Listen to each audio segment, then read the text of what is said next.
Hi everyone. मेरा नाम लता है और रिसेंटली मैं अभी 24 साल की हुई हूँ। और जब मैंने सोचा था कि मैं 24 साल या 23 साल की हो जाऊँगी तब तक मैं अपनी लाइफ में ये ड्रीम्स अचीव कर लूँगी या मेरे सारे सपने पूरे हो जाएंगे या मैं इस पोजीशन पे पहुँच जाऊँगी, लेकिन ऐसा कुछ भी नहीं हुआ। वो जब चीज़ें मेरे अकॉर्डिंग नहीं जा रही थी या मेरी इतनी मेहनत करने के बाद भी मुझे वो सब चीज़ें नहीं मिल रही थी, तो मैं इससे काफ़ी परेशान रहने लगी या दुखी रहने लगी। और मैं दुखी हूँ, मैं परेशान हूँ, लेकिन इन सब चीज़ों में सबसे ज़्यादा पेनफुल ये होता है कि आप अपने पेरेंट्स को, अपनी फैमिली वालों को, अपने रिश्तेदारों को ये दिखा रहे होते हो कि आप खुश हो। अगर नहीं हुई तो क्या हुआ, मुझे कोई प्रॉब्लम नहीं है और कर लेंगे आगे। लेकिन रियलिटी ऐसी नहीं होती है। आप छोटी छोटी बातों से आपको बोदर करती है, आप उससे परेशान होते हैं, लेकिन आप दिखा नहीं सकते लोगों को। तो मैं भी इसी तरह से गुजर रही थी। और अभी भी मुझे कुछ ऐसा नहीं है कि मैंने बहुत बड़ा कर लिया है या मैंने अपने ड्रीम्स को अचीव कर लिया है, लेकिन अभी आज के टाइम पे मैं इतना शांत हूँ, मेरे माइंड में ये सब चीज़ें गलत टाइप से नहीं चल रही है। मतलब नेगेटिविटी थोड़ी ख़त्म हो गई, मैं काफ़ी पॉजिटिव हूँ। लेकिन पहले ऐसा नहीं था। मैं काफ़ी परेशान थी, अंदर ही अंदर मुझे सब चीज़ें एक खाए जा रही थी। मैं इतना ज़्यादा डिप्रेस्ड रहने लगी थी, पर मैं लोगों को दिखा रही हूँ कि मैं I am the happiest soul in the world. मैं बहुत खुश हूँ, मुझे कोई प्रॉब्लम नहीं है, मैं सब चीज़ों से खुश हूँ। लेकिन ऐसा नहीं था। चीज़ें ऐसे ही चल रही थी कि डेली मेरी ओवर थिंकिंग, प्रोक्रेस्टिनेशन और बहुत ज़्यादा स्क्रॉलिंग, इन सब चीज़ों में ही मैं डूबी हुई थी, मैं इनसे निकल नहीं पा रही थी। मेरी लाइफ का एक रूटीन बन गया था कि डेली टेंशन करो, ओवरथिंकिंग करो और टाइम वेस्ट करो। और कहीं न कहीं मैं इन सब चीज़ों में इतना उलझ गई थी कि मैं अपने ड्रीम्स को, अपने गोल्स को भी पीछे छोड़ चुकी थी, क्योंकि मुझे जिस टाइम पे जो चीज़ें चाहिए थी या मैंने जिस टाइम पे उस चीज़ के लिए इतनी मेहनत की थी, वो मुझे उस मोमेंट पे या उस समय नहीं मिली थी। तो मैं कहीं न कहीं बहुत ज़्यादा डिसअपॉइंट हो गई थी और मुझे भगवान जी से भी यही था कि यार भगवान मेरे साथ ही ऐसा क्यों करते हैं? या व्हाई मी? मतलब मेरे साथ क्यों हुआ ये? मैंने तो इतनी मेहनत की थी, काफ़ी मैंने सब कुछ किया, लेकिन मुझे वो चीज़ें क्यों नहीं मिली? तो मैं इसी उलझन में उलझी हुई थी, मैं इससे बाहर नहीं निकल पा रही थी। जैसे कहीं न कहीं मैं ये तो भूल ही चुकी थी कि अगर मुझे वो चीज़ें चाहिए तो मुझे फिर से उन चीज़ों में लगना चाहिए, मुझे फिर से मेहनत करनी चाहिए। ऐसा नहीं है कि वो एक बार नहीं मिली तो अब तुझे कभी मिलेगी ही नहीं। लेकिन मैं उसी लूप में अटक चुकी थी, मैं उसी में अटकी हुई थी कि नहीं, मैंने उस टाइम बहुत मेहनत की, उस टाइम मुझे ये मिलना था, भगवान जी को उस टाइम मुझे देना था, उनको भी मेरे साथ होना था, लेकिन ऐसा नहीं होता है। चीज़ें जब हम सोचते हैं वैसी हमारे पास मिले ये ज़रूरी नहीं होती है। हो सकता है भगवान ने आपके लिए बहुत अच्छा कुछ सोच रखा हो। सोच रखा हो क्या, सोचते ही है। अगर आप जो चाह रहे हो आपको नहीं मिल रहा है, इसका मतलब है कि भगवान आपको और बेहतर और अच्छा चीज़ें देने वाले हैं। मेरी लाइफ सिर्फ इसी में फंस चुकी थी, डेली मोटिवेशन वीडियो देखना और अपने नई नई स्ट्रेटजीज बनाना। पर मैं इस लूप में इतना ज़्यादा फंस चुकी थी कि मैं इससे बाहर नहीं निकाल पा रही थी, या फिर ये कह सकती हूँ कि कहीं ना कहीं मेरे अंदर फिर से हारने का डर बैठ चुका था कि अगर फिर से मैं हार गई तो, फिर से मुझे पीछे मुड़ना पड़ा तो क्या होगा, लोग क्या कहेंगे। मैं बहुत ज़्यादा ऐसे लोगों के बारे में सोचने लगी थी।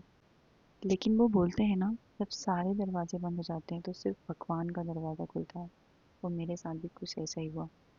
जो पीस, जो हैप्पीनेस, जो खुशी मैं बाहर ढूंढ रही थी, एक्चुअल में वो वहाँ थी ही नहीं। वो बोलते हैं ना कि भगवान खुद नहीं आएंगे, किसी ना किसी को आपको आपके पास भेजेंगे जिसके जरिए आप सही राह चुनेंगी। तो मेरी भाभी है, वो पूजा पाठ काफ़ी करती है और उनको सब चीज़ों का बहुत ज़्यादा नॉलेज है। लाइक कथाएँ सुनती है और कहानियाँ उनको पता होती है। तो कहीं न कहीं मैं इतनी नेगेटिविटी के बीच अपने माइंड को शांत नहीं कर पा रही थी, लेकिन एक मोमेंट ऐसा आता था कि जब मैं परेशान हूँ तो मैं उनके पास जाके बैठ जाती थी, उनका काम कर रही है। मैं उनसे रैंडम चीज़ें पूछती थी, मुझे उनसे उनसे जो आंसर्स मिलते थे मुझे अच्छा लगता था सुनना। और कहीं न कहीं मैं चीज़ों को लाइक मैं भी अप्लाई करूँगी, मुझे भी ऐसा बनना है, मुझे भी अपनी लाइफ में यही पॉजिटिविटी चाहिए, लेकिन मैं कर नहीं रही थी।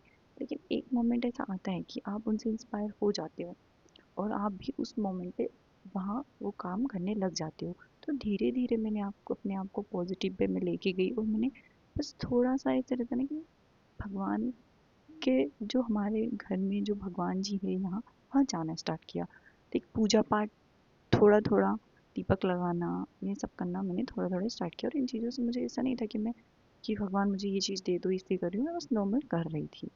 कि कहीं तो मुझे शांति मिले। लेकिन वो शांति सिर्फ वहीं थी। वो पीस जिसे मैं ढूंढ रही थी सारी दुनिया में, वो सिर्फ वहीं था। इस मोबाइल में मैं जिसे ढूंढ रही थी, वो मोबाइल में कहीं नहीं था। कोई मोटिवेशन वीडियो आपको मोटिवेट नहीं कर सकती। भगवान जी से ज़्यादा कोई नहीं है। मैंने उनसे इंस्पायर होके या उनसे छोटी-छोटी चीज़ें सुन के या छोटी-छोटी चीज़ें पूछ के मैंने इन चीज़ों में स्टार्ट किया। मैंने हल्का या बोल सकते हैं थोड़ा-थोड़ा पूजा-पाठ करना स्टार्ट किया। मुझे बहुत अच्छा लगने लगा। मुझे ऐसा लगने लगा कि ये मेरी लाइफ़ का बहुत बड़ा पार्ट है जो अब तक मिसिंग था। मैं जो ढूँढ रही थी वो यही है। मैं उतनी पॉजिटिव फ़ील कर रही थी। फिर मैंने धीरे-धीरे अपने मन से ही चीज़ों को उन चीज़ों में थोड़ा रिसर्च करना स्टार्ट किया, अपने मोबाइल का यूज़ किया। तो फिर धीरे-धीरे मैंने जब अपन देखते हैं कहीं से वहीं से सीखते हैं ना, तो मैंने हनुमान चालीसा के बारे में सुना और मैंने उसको ऐसा नहीं अब बचपन से सुनते आ रहे हैं, लेकिन मैंने खुद पढ़ना स्टार्ट किया उसको और सीरियसली कुछ ही दिनों में मुझे इतने पॉजिटिव उसका इफ़ेक्ट मतलब मिला।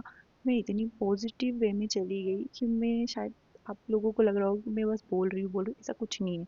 मैं बहुत ज़्यादा शांत, बहुत ज़्यादा पॉजिटिव और लोगों को उसी नज़रिए से देखने लगी। शायद भगवान जी से वो एनर्जी में फ़ील करने लगी। और ट्रस्ट मी गाइस, ये जो छोटी-छोटी चीज़ें मैं करना स्टार्ट कर दिया था मैंने, पूजा करना या दीपक जलाना या हनुमान चालीसा पढ़ना, भगवान से कनेक्ट होना, कान्हा जी से कनेक्ट होना, इन चीज़ों ने मुझे इतना ज़्यादा पॉजिटिव और मतलब उधर लेके गया ना कि मैं बहुत अच्छा फ़ील करने लगी। मैं लोगों को पॉजिटिव वे में देखने लगी, मैं लोगों की बातों को पॉजिटिव सुनने लगी। अब तक मुझे जो लोग एकदम टॉक्सिक, नेगेटिव लगते थे, कहीं न कहीं मुझे वो लोग भी इतने बुरे नहीं लग रहे थे। इतने बुरे भी नहीं है यार, मुझे ऐसा फ़ील होने लगा। और होता है ना हमारी लाइफ में कि हम छोटी-छोटी चीज़ों पे गुस्सा हो जाते हैं, किसी की छोटी बात बुरी लग जाती है। बाद में हमें रियलाइज़ होता है कि इतनी बड़ी भी नहीं थी।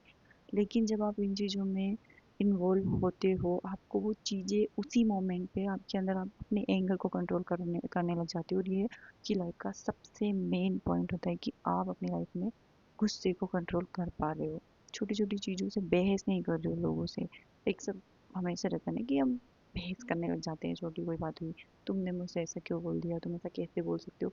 एक मोमेंट के बाद आप इन चीज़ों में ऐसे हो जाते हो कि हाँ, जाने दो यार, कोई इतनी बड़ी बात भी नहीं है। उसे भी सामने वाला भी उस चीज़ से लगता है यार इसने तो बहस ही नहीं की, अब वो नेक्स्ट टाइम मुझसे ऐसा नहीं बोलेगा। ये नॉर्मल घरों की बात बता रही हूँ कि हमें हो जाता है हम जब ऐसे रहते हैं तो वो चीज़ें भी मुझे ऐसे फील हुई कि यार मैं कितनी चेंज हुई, मैं थोड़ा-थोड़ा चेंज होने लगी हूँ। ऐसा नहीं कि एकदम से मैंने झट से ये सब किया और मेरी लाइफ पूरी टोटली चेंज हो गई, ऐसा होता भी नहीं है। लेकिन धीरे-धीरे स्टेप बाय स्टेप ये चीज़ें अपने आप मुझे एक पॉजिटिव एनर्जी में बदलने लगे। मेरी एनर्जी पॉजिटिव हो गई, मैं लोगों से बात करने का नज़रिया चेंज हो गया। लोग मुझे पॉजिटिव वे में कि यार कितनी समझदार है यार, ये सब चीज़ें मुझे फ़ील होने लगी। भला ही मुझसे कोई बोल नहीं रहा है, लेकिन मेरी चीज़ों को, मेरी बातों को एक अलग लेवल पे इम्पोर्टेंस मिलने लगी, जो सबको अच्छा लगता है। मैं खुद सोचती हूँ अगर मैं अपने आप को पहले और अब में कंपेयर करती हूँ तो मुझे ऐसे फ़ील होता है कि यार मैं पहले कैसी थी, अगर मुझसे कोई चिल्ला देता था तो मैं उससे लड़ जाती थी। और अब अगर मुझ पे कोई नॉर्मल बात कर रहा है तो मैं ऐसा रहेगा कि मैं कामली उसका आंसर करूँगी। सामने वाला ही स्लो हो जाएगा कि हाँ यार ये कहाँ ऐसा बोल रही है या कुछ भी है। तो ये धीरे-धीरे आपकी लाइफ में एक बहुत ज़्यादा एक पॉजिटिव बहुत अच्छा चेंज होता है, जो आप इन चीज़ों को करने के बाद फ़ील करोगे।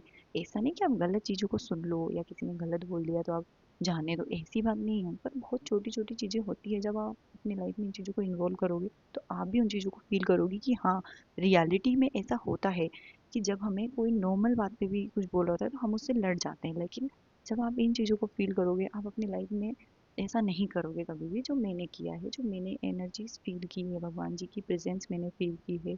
जब भी मैं हनुमान चालीसा पढ़ती हूँ, मुझे एक अलग लेवल पे एक हैप्पीनेस, एक एनर्जी ऐसी फ़ील होती है कि हाँ, भगवान हैं।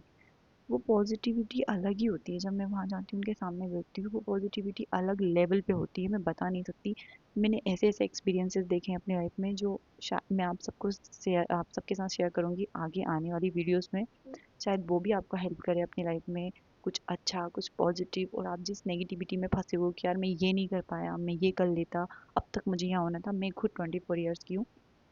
मुझे पता है कि हाँ, मुझे चीज़ें नहीं, मेरी वैसी वर्क नहीं की है जो मैंने जिस हिसाब से मैंने सोचा था। जब मैं 18 साल की थी तो मैंने अपने ड्रीम्स में क्या-क्या लिखा था, लेकिन अभी तक मेरे पास कुछ भी नहीं है, या इतना हुआ है या इतना नहीं हुआ है। तो ये चीज़ें सबकी एक एक समान नहीं होती कि यार उसको मिल गया तो मुझे भी मिलना चाहिए।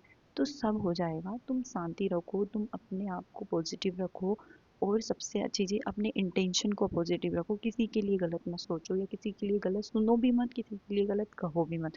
तुम अपनी लाइफ में बहुत अच्छे जगह पहुंचने वाले हो, क्योंकि भगवान ने तुम्हें चुना है। अगर तुम अपनी लाइफ में बहुत स्ट्रगल कर रहे हो, अपने माइंड से परेशान हो, तो ये सच बताओ, तुम भगवान के साइंस को महसूस करो, तुम उधर जाओ उनके पास। जैसे मम्मी पापा ज़रूरी हैं, वैसे अपनी लाइफ में भगवान जी बहुत ज़रूरी है। उनको फ़ील करो, उनकी एनर्जीज़ को फ़ील करो, अच्छा करो, लोगों के लिए अच्छा काम करो, तो भगवान जी आपके साथ अच्छा ही करेंगे। हाँ, चीज़ें थोड़ा डिले हो सकती है, पर ऐसा नहीं कि आपको कुछ ही नहीं मिलने वाला। ये सब चीज़ें आपको एक पॉजिटिव साइन देगी। ऐसा नहीं मेहनत करना छोड़ दो, बस भगवान का नाम लो और सब छोड़ दो। ये पढ़ रहे हो, हनुमान चालीसा पढ़ रहे हो, भगवत गीता पढ़ रहे हो और ये सब छोड़, ऐसा नहीं है। पर ये चीज़ें आपको एक पॉजिटिव स्टेबिलिटी देगी कि हाँ, अभी रुकना नहीं है, थकना नहीं है, शांति के साथ करते जाना है, अपने उस पे चलते जाना है। ये चैनल स्टार्ट करने का मेरा मोटिव यही है कि जैसे मैं अपनी लाइफ में इतनी नेगेटिविटी से, अपने माइंड से परेशान होकर इतनी पॉजिटिविटी पे आई हूँ, तो कुछ लोग, अगर एक दो लोग भी इधर ऐसे होते हैं अपनी लाइफ में, इन चीज़ों को इग्नोर करते हैं, छोटी छोटी चीज़ों को, और आगे बढ़ते हैं, भगवान जी के लिए के पास जाते हैं, सॉरी जाते हैं मतलब इन द सेंस कि उनसे कनेक्ट होते हैं, तो मुझे बहुत अच्छा लगेगा। और मुझे है कि मैं अपनी चीज़ों, अपने एक्सपीरियंसेस जो मैंने फ़ील किए हैं, जो एनर्जीज़ मैंने फ़ील की है, मैं आप सबके साथ शेयर करूँ। मेरे पास काफ़ी चीज़ें हैं जो मुझे आप सबको बताना है। ये वीडियो बहुत लंबा हो जाएगा और ये मेरी पहली वीडियो है, तो मैं इसे इतना ही रखती हूँ। और प्लीज़ चैनल को सब्सक्राइब करें और मेरे साथ जुड़ें। अगर आप भी अपनी लाइफ में पॉजिटिविटी को फ़ील करना चाहते हैं, तो एक छोटा सा कोना पॉजिटिविटी का मेरे साथ यहाँ रखिए, इस यूट्यूब चैनल पर। Thank you for watching.